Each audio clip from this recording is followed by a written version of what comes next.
This video will guide you through the process of joining RP Data as a new user, initiated by an invitation from an administrator to your company or agency. To complete these steps, you will need to have been invited by someone within your company or agency with admin access. You must then create a new username or connect an existing, and you will then need to fill out your work details. Step 1. Accepting your invitation. Once you've been invited, you will receive an invitation to your email inbox. Open the email and, if required, click on the download picture prompt to display all images in the email. Then, click the accept invite link to create your username and password. This email invitation is valid for 7 days. Within this email, you also have the option to book training to help you get the most out of your RP Data subscription. Step 2. Create a new username or link to an existing username.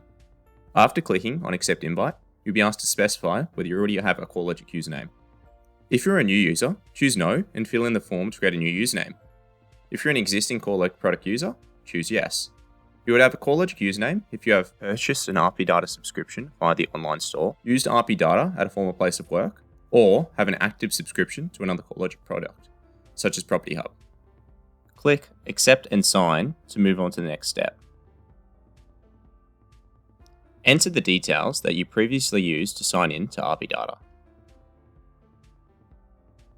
Step 3. Complete your work details.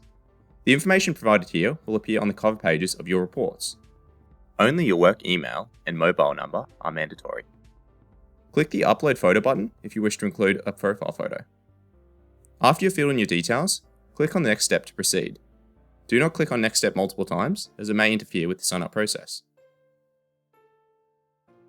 And that's it. You're now registered with your organization's RP Data account.